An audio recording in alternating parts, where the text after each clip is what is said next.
सूरत शहर में आए दिन क्राइम बढ़ता जा रहा है। फिर एक नई घटना आई सामने।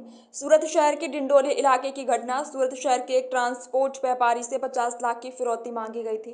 डिंडोली पुलिस ने वैभव पुत्र मनोज, शोभाल सिंह और आदित्य पुत्र धूप प्रसाद मंगल प्रसाद गौड़ को गिरफ्तार किया। एक किशोर समेत 3 लोगों को गिरफ्तार किया है। लोरेश बिश्नोई के नाम पर व्यापारी से रंगदारी मांगी गई और फिरौती मांगी गई है। डिंडोली पुलिस ने मामला दर्ज कर आरोपी को गिरफ्तार कर लिया है। पुलिस ने 3 आरोपियों को गिरफ्तार कर लिया। व्यापारी को सड़क पर देखा और पिस्तौल दिखाकर फिरौती मांगी। वास्तव में बिश्नोई से कोई संपर्क था या नहीं, इसकी डिंडोली पुलिस जांच पड़ताल में जुटी हुई है। आगे क्या नया मोड़ आएगा, देखते रहिए हमारे साथ। सूरत से दिलीप कुमार यादव की रिपोर्ट।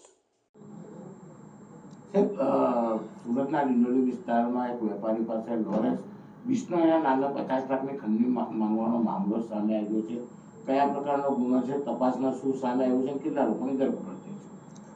ગઈ તારીખ 21/12/2024 રોજ મહેન્દ્ર ઉર્ફે રામબોલ ઠાકુર નામનો 49 વર્ષનો જે વ્યક્તિ છે, જે જગદંબા એક્સપ્રેસ ચલાવે છે, તે જ્યારે પોતાના જે કામકાજનું સ્થળ છે ત્યાંથી ઘરે જઈ રહ્યો હતો, એ દરમિયાનમાં એક આદિત્ય ગૌડ કરીને જે વ્યક્તિ છે એની પાછળ બાઇક લઈને આવ્યો અને પ્લાસ્ટિકની એના મસ્તક ઉપર ગન મૂકીને એને કીધું ભાઈ કાલે 25 પેટી તૈયાર રાખજે।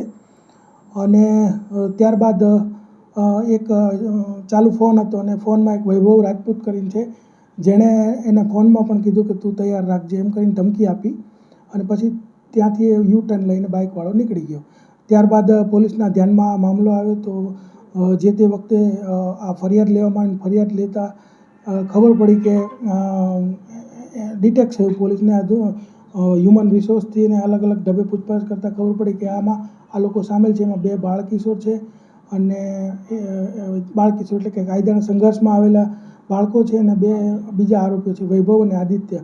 એમાં જે એક મુખ્ય જે બાળકિશોર છે તે પોતે નાની મોટી ચોરીઓ કરતો હતો અને એ દરમિયાનમાં કંઈ કમાતો ન હતો, એટલે વારે ઘડી એને ઘરેથી કોઈ એને પસંદ કરતા નહોતા, કારણ કે આર્થિક રીતે કોઈ સમૃદ્ધ થતો નહોતો। એટલે એને કોઈ પણ ગેંગને જોઈને કે કોઈ પણ મૂવી જોઈને કે કોઈ પણ વેબ સિરીઝ જોઈને કોઈ પણ રીતે એને મનમાં વિચાર આવ્યો કે કોઈ પણને ખંડણી માગીએ તો આ રીતે પૈસા એને સરળતાથી મળી જાય।